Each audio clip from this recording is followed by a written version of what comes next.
You might know me as someone who talks a lot about fail gloriously or presenting passionately.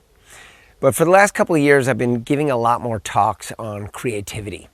And of course, creativity is a big part of fail gloriously. So the two go hand in hand. And how do we create more together? How can we be more creative together? And during these sessions, I have people rank, what do you need from your coworkers to feel creative?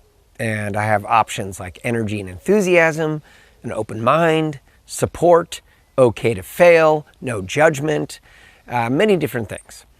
And ranked 1 or 2 always is energy and enthusiasm. Because when we get a lot more energy from our colleagues, boom, we start to feel more creative.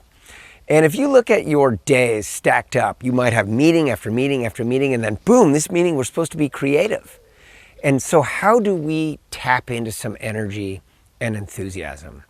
And this is where the power of rituals becomes so important. Because rituals around creating energy and enthusiasm set the intention to be creative.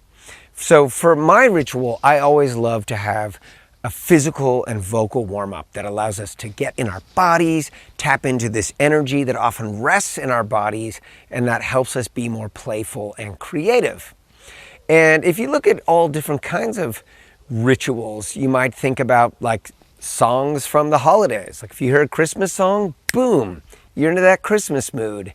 If you hear the Netflix, da-doom, all of a sudden you want to chill, right? Or many different things that allow you to tap into a certain physical and mental state. So it's very important for your team to create rituals. Now we're going to get creative. Now we're going to do this. So it could be like turning on a favorite song and doing a movement exercise. And it might sound kind of crazy and ridiculous to you, but I promise you, if you start to get into this and lean into the awkwardness, you are going to get more energetic and enthusiasm, and you're going to start to explode your creativity and those of your coworkers. So if you have something that you do, a ritual, let me know. Put it in the comments. I'd love to hear what you're already doing that works.